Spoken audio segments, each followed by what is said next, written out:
Now, normally we start off with a New York Times list, but sorry to inform you guys, they're not doing those anymore. Yeah, we should probably talk about that a little bit. Yeah, so the New York Times list recently had discontinued a bunch of lists, including the top graphic novel and top manga lists. And yeah, they supposedly are doing these because of lack of interest, which clearly from the outrage of Twitter, I don't think is true.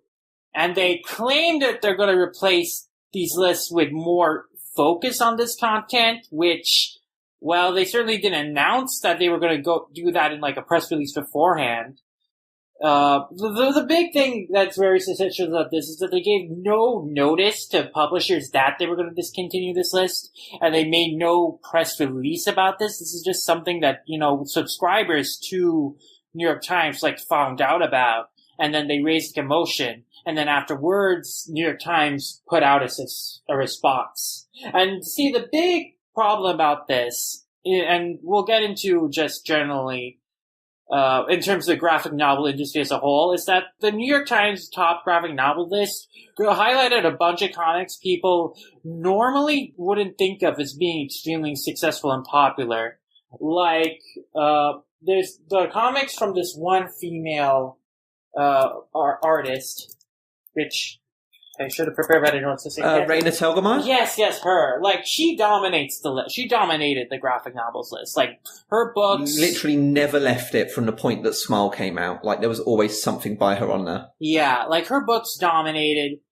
And, other female creators, their books also popped in on the list and were extremely successful. So the New York Times list, they served as kind of not only a badge of honor for a lot of books, to be able to claim, and that helps move copies and get press and get attention, but it also kind of vindicates that there is a huge audience for comics for all sorts of people and being made by all sorts of people. It's not just the regular superhero stuff that people think of when they think of comics. And with the manga list now in particular, that is the only way that a lot of us were ever able to gauge, what certain series, how well certain series are doing and stacked up against other series. We may have complained, generally about One Punch Man and Tokyo Ghoul, dominating those lists in recent years, but it was just so interesting also to see, there are shoujo manga that are getting really popular. Orange popped up on the list.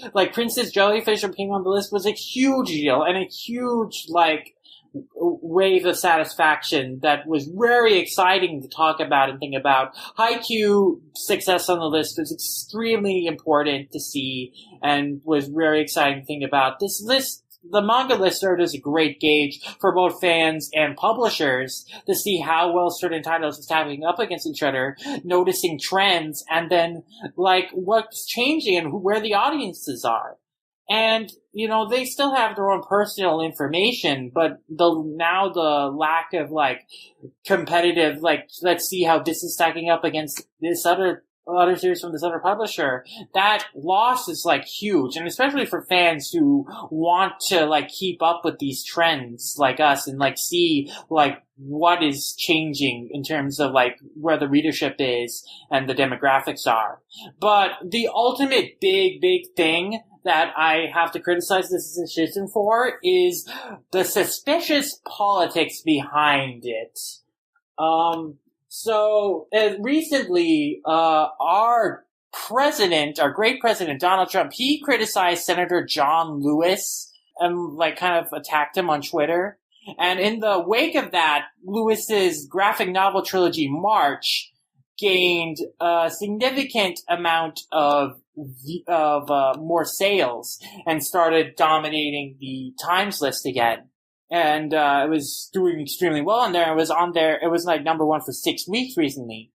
And as you may all know, Trump has been actively targeting the New York Times, calling it fake news and like really like hammering it and putting pressure on it. And so it's very suspicious, and this is all very speculative, but there's this big like theory that there's some politics involved in their decision to get rid of these graphic novels lists. And part of that is because of the success of March on the list and the controversy with Trump. But more than that, of course, is just the general attitude that the New York Times curators seem to have towards graphic novels. Pamela Paul, the same person on Twitter who, promises, like, there's going to be more comics-focused content coming in the future, she posted a tweet about March that was like, hey kids, look how well this book is going. And March isn't... Okay, so first of all, that feels just fairly dismissive of March as a comic book to write a tweet like that, because from that tweet it seems to indicate that she thinks March is a kid's book.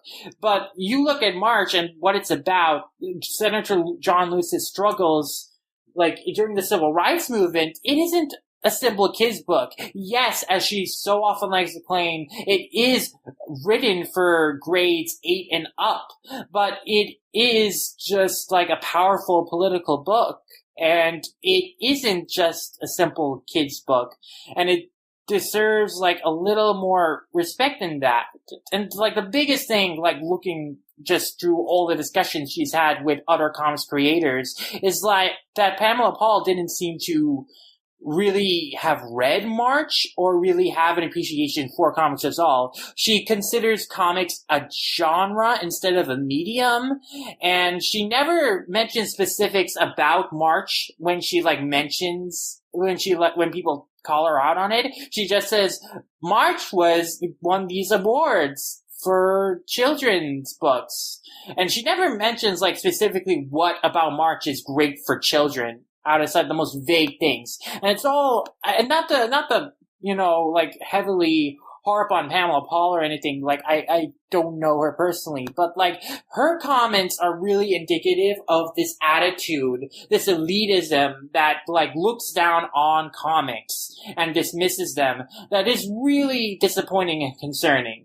Now, the New York Times list in the first place was created back in 2008 because people were complaining that Watchmen, after this movie came out, like the sales of Watchmen, like rose through the roof and it was selling extremely well, but it wasn't appearing on like bestseller lists. So, people were complaining to the New York Times and they were saying, don't worry, we're gonna create our own new list for comic books coming soon. Yeah. And I bet they weren't gonna be creating those until like people were complaining that that Watchmen wasn't being represented on the bestseller list. I just feel just generally the attitude, they didn't think of it as a real book, so they kind of ghettoed out comic books into their own list. But it worked out for comic book fans because it gave us good trend news, it gave us vindication, and it was very important to the community. But now they're taking it away, and it seems to be for this political reason, and they seem to not really care that much about it, because the people who, working at New York Times who are responsible for this decision don't seem to really have much vested interest in comic books, and it's just all extremely frustrating and really disappointing. And, you just gotta hope that, like, someone else picks up the slack when New York Times is leaving up. Someone else organizes new lists that, give us a weekly rundown of what comics are really doing well stateside and in bookstores. And especially for manga, I think, we really need news. Because if graphic novels aren't appearing on bestseller lists, like American graphic novels, you can bet for sure that you're not seeing any manga on the bestseller list, because if the general attitude towards comic books is dismissive, then the attitude towards manga by mainstream people is extremely like negative and dismissive. And yeah, we're not seeing any manga pop up on young adult bestseller lists or whatever they're going to like supposedly be able to put the graphic novels on. Like, the whole thing is, like, supposedly graphic novels are now eligible for these other lists, but who knows if they're actually gonna put them on, or they're gonna, like, do some weird politics or whatever. So, this is a whole, like, can of worms, this whole really big thing to be disappointed about. And, yeah, it's not something to be happy about. And I'm definitely gonna miss the New York Times bestselling manga list, because it was extremely important to the manga industry and to manga fans in particular to, like, see what is doing well and, get excited about things. But, yeah, it's just very disappointing. It makes me sad.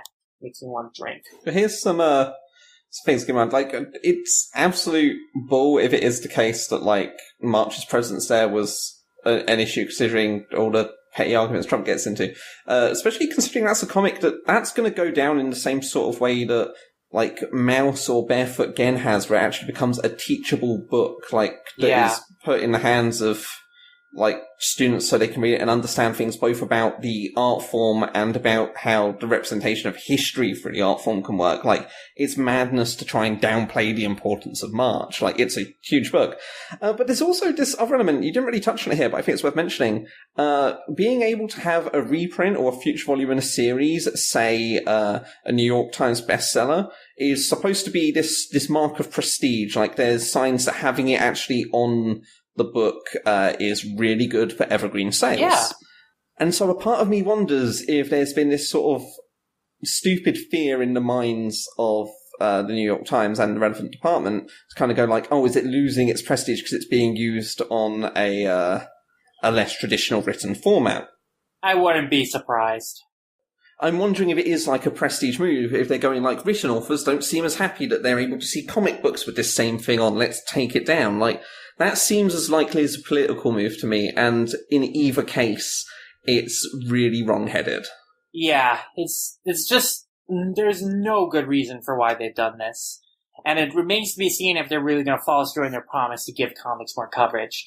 But just losing that claim to be able to say New York Times bestseller, that badge of honor, that is a huge blow to so many comics creators and like just the industry in general.